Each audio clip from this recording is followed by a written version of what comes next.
Winter had always felt like a metaphor for endings, a quiet, cold pause in the rhythm of life.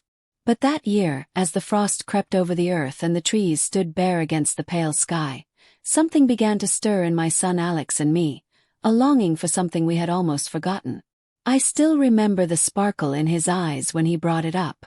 "Mom," he began, his voice hesitant but hopeful, "remember how we used to go to the woods every winter?" The memory hit me like a gentle wave. We had spent so many winters bundled up, trudging through the woods with thermoses of cocoa, breathing in the crisp air. It was our escape, our little ritual of connection. But after my husband, Alex's father, passed away 2 years ago, the thought of returning to that sacred place felt too heavy. It was a door I couldn't open. Alex's voice broke through my thoughts. "Maybe we should go back this year. It doesn't have to be the same," but he trailed off, unsure if he was asking too much. I looked at him, his 18-year-old face caught between boyhood and manhood, and saw something I hadn't noticed before. A resilience, a quiet determination. "All right," I said softly. "Let's go." The following weekend we set out early. The snow was sparse, a thin blanket over the earth, but the air was crisp and smelled of pine.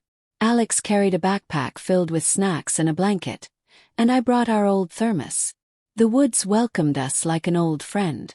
The familiar crunch of snow underfoot, the distant sound of a stream, even the way the sunlight filtered through the branches, it all felt like slipping into a well-worn coat. As we walked, Alex talked about his plans for college, his thoughts about the future. It struck me how much he had grown, not just physically but emotionally. He spoke with a quiet confidence, and I felt a pang of pride mixed with sadness. My little boy was becoming a man. We found a clearing and spread out the blanket. I poured cocoa into 2 mugs, the steam curling into the chilly air. Alex leaned back against a tree, his face serene. "This is nice," he said, his voice carrying the weight of contentment. For a moment we sat in silence, listening to the wind whisper through the trees. Then Alex turned to me, his expression thoughtful. "You know, Dad would have liked this. Us being here." My throat tightened, and I nodded. He would have. We shared a quiet smile, and for the first time in a long while, the memory of my husband didn't feel like a burden. It felt like a part of the woods, part of the air we were breathing. As the weeks went by, that trip became the first of many. Each visit to the woods felt like peeling back layers of grief and finding something alive and warm beneath. Our conversations deepened, moving from the surface to the heart of things. His dreams, my fears, the unspoken weight we both carried. One day, as we walked back to the car, Alex hesitated. "Mom," he said, his voice careful, "I'm glad we started doing this again. It feels like we're finding each other again." I stopped and turned to him, my chest tight with emotion. "I've always been here, Alex," I said, placing a hand on his arm. "Even when it felt like I wasn't. And I'm so proud of the man you're becoming." He smiled a little shyly, and for a moment, he looked just like the boy who used to race ahead of me on these trails, his laughter echoing through the trees. The forest trails we frequented were now softened by fresh snow, the air crisp and biting in a way that made our breaths visible. The holidays were approaching, and though they brought with them the weight of my husband's absence, Alex seemed determined to fill our days with light. "Christmas will be good this year," he had said, his tone resolute. I wasn't sure if he was convincing me or himself. On Christmas morning, I woke to the smell of cinnamon and coffee. Alex had taken it upon himself to make breakfast, a spread of pancakes, eggs, and toast that would have made his father proud. He stood at the stove, his tall frame hunched slightly as he flipped a pancake.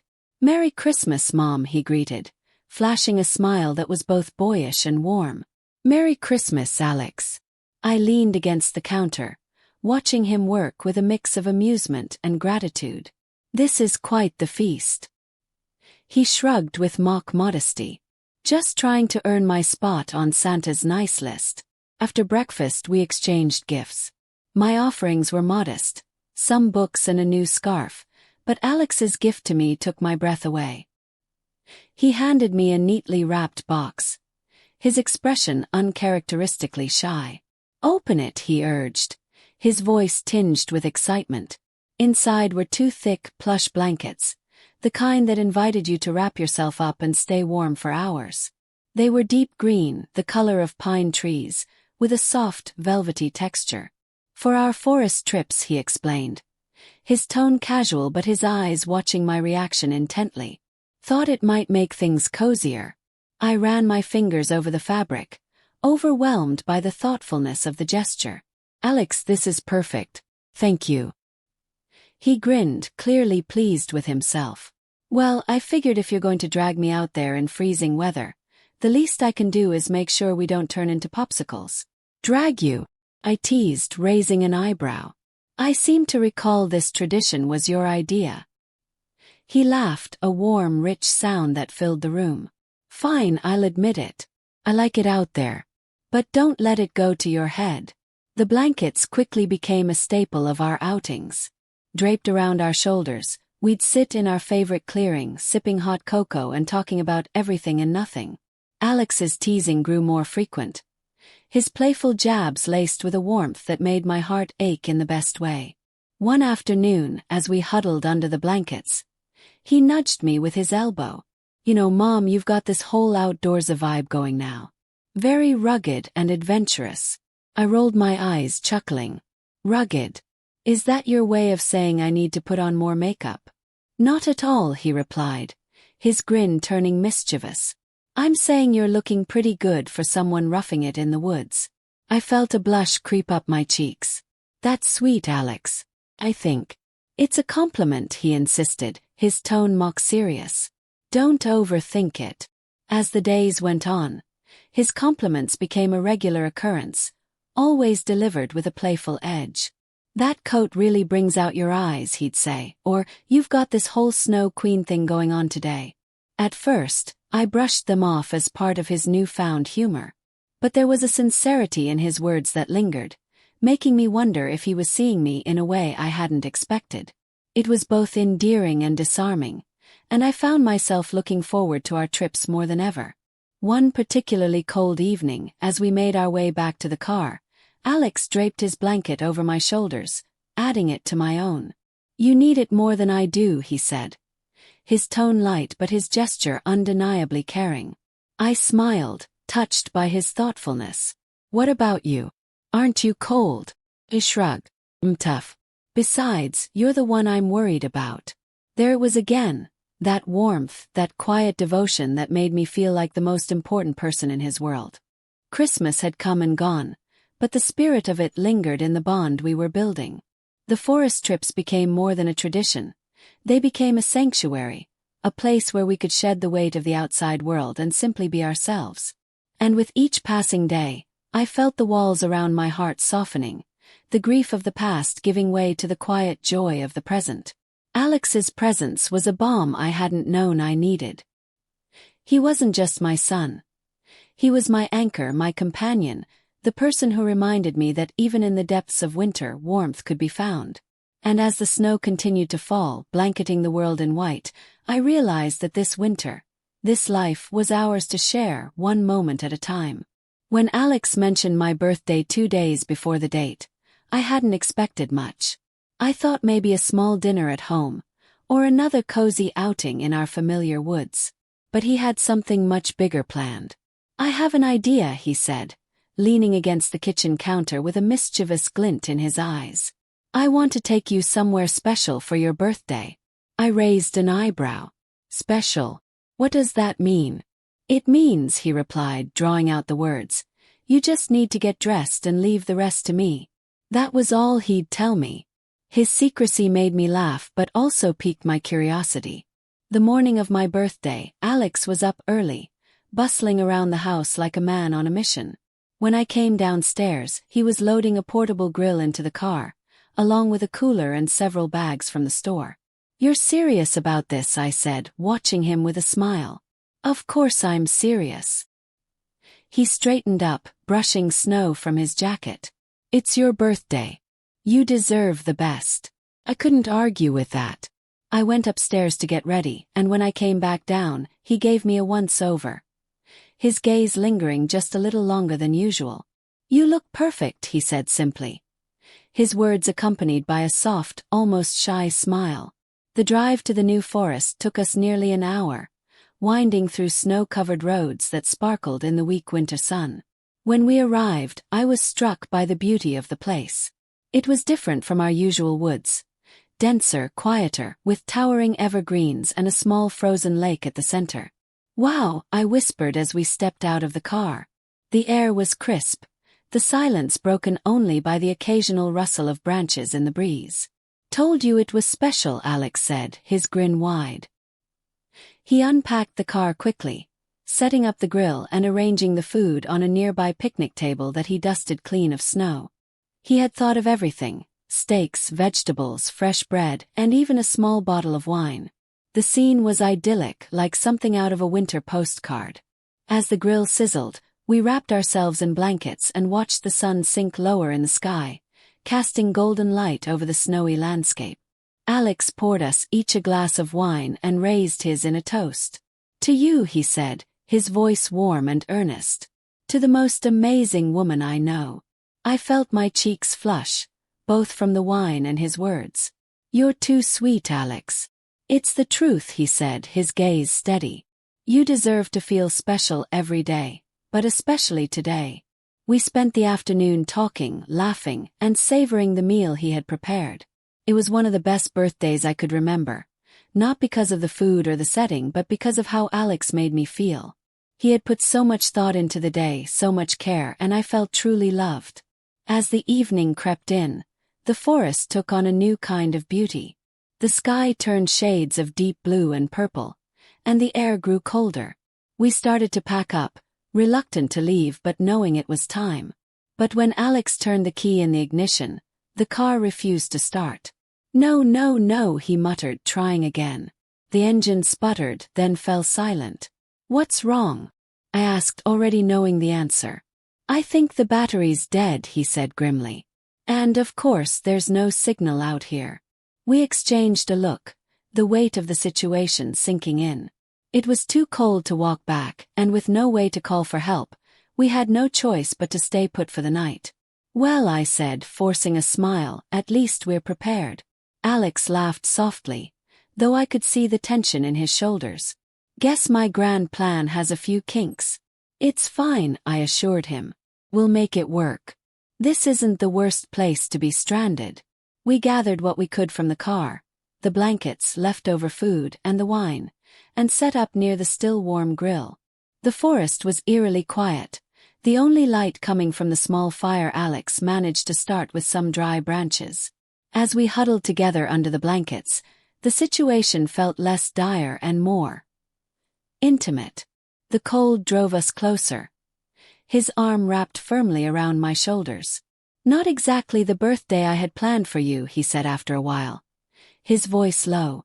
"It's perfect," I replied honestly. And it was. In the glow of the firelight, with the stars bright above us and Alex's warmth beside me, I felt a strange kind of peace. "You're incredible," he said suddenly, his tone serious. I looked at him, startled. "What?" "You are," he insisted, meeting my gaze. "You've been through so much and you're still you. Strong, kind, beautiful." I swallowed hard, his words cutting through the cold and settling deep in my chest. "Thank you, Alex," I said softly. His hand found mine beneath the blankets, his touch steady and comforting. "I mean it," he said. "You're amazing, and I hope you know that." For a long moment, we sat in silence, the fire crackling softly beside us. The air between us felt different, heavier, charged with something unspoken but undeniable. And in that quiet, snowy forest, I realized something that both scared and thrilled me. Alex wasn't just my son anymore. He was my companion, my anchor, the person who made me feel alive. As the fire began to die down, we leaned into each other, letting the warmth of the moment carry us through the cold night. It wasn't the birthday I'd expected, but it was one I would never forget. The warmth of the blankets and the lingering embers of the fire lulled me into a deep sleep. The night in the forest was quiet, save for the occasional rustle of branches or the faint call of an owl in the distance. I didn't even realize how exhausted I was until my dreams pulled me under completely. Somewhere between sleep and wakefulness, I felt a gentle pressure on my cheek, warm and fleeting, followed by the soft sound of Alex's voice. "Mom, wake up," he murmured, his voice low and soothing. "It's morning." I stirred, reluctant to leave the cocoon of warmth I had created, but his persistence won out. His hand lightly brushed my shoulder as he whispered again, "Come on, sleepyhead. Time to get up." When I opened my eyes, the morning light filtered through the trees, casting a soft glow over Alex's face. He was kneeling beside me, his expression tender and calm, and I felt the echo of his presence linger on my cheek where his lips had been. "You could have let me sleep longer," I teased, my voice still groggy. "And let you miss this view," he said, gesturing to the frost-kissed forest around us. Not a chance. True to his nature, Alex had already taken charge of the situation. He had rekindled the fire and was carefully brewing coffee over the flames. The rich, comforting aroma filled the air, cutting through the crisp morning chill. "Here," he said, handing me a steaming cup. "Drink this and stay warm. I'm going to head to the road and try to flag someone down to help with the car." "Alex, you don't have to." He interrupted me with a raised hand and a firm look. "Do. You're staying here by the fire where it's warm. I'll be back before you know it." There was a quiet confidence in his tone, the kind that reminded me just how much he had grown. He wasn't the little boy who needed me to take care of him anymore. He was a man, steady and reliable, someone I could depend on. "Be careful," I said softly, watching as he adjusted his coat and grabbed a flashlight. He gave me a reassuring smile. "Always." The minutes ticked by slowly as I sat by the fire, the heat licking at my hands and feet while I sipped the coffee he'd made for me. The solitude of the forest felt heavier without Alex nearby, but I trusted him. I knew he wouldn't rest until we were safely home. True to his word, he returned a little over an hour later. His cheeks flushed from the cold but his expression triumphant. "Got someone to help," he announced, his breath visible in the frosty air. "A guy with a truck is on his way. We'll be out of here in no time."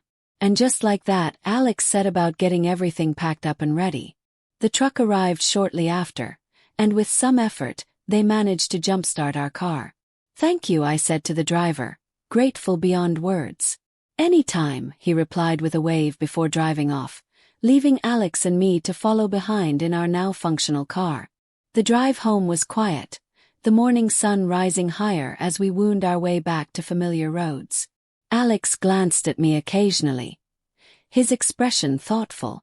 "You okay?" he asked after a while. "I'm fine," I assured him, though the truth was I felt more than fine. I felt safe, cared for, and strangely whole. When we finally reached home, the warmth of the house wrapped around us like a comforting embrace. I sank onto the couch, my body heavy with the kind of exhaustion that only comes after an adventure. "Stay there," Alex instructed, his tone gentle but firm. "I'll unpack the car." I didn't argue. Instead, I let my eyes close, the weight of the past 24 hours settling over me like a soft blanket. By the time Alex returned, I was half asleep again, but I felt him drape another blanket over me and pause for a moment. There was a tenderness in his movements, a quiet care that spoke louder than words ever could. "You really are amazing," I heard him say softly, almost to himself, before he moved away to take care of the rest. I drifted off completely then, my heart full and my mind at peace. Whatever challenges lay ahead, I knew we'd face them together. Alex had proven time and again that he was more than capable, not just of taking care of himself but of taking care of me too. And in that moment, I realized something I hadn't dared to acknowledge before. Our bond had changed. It wasn't just the relationship of mother and son anymore. It was deeper, more profound. A connection built on trust, respect, and a love that transcended traditional roles. As I slept, I dreamed of the forest again, the firelight flickering against the trees, the warmth of his arm around me, and the sound of his voice telling me I was safe. The memories blended with the present, creating a feeling I couldn't quite put into words but that I knew would stay with me forever.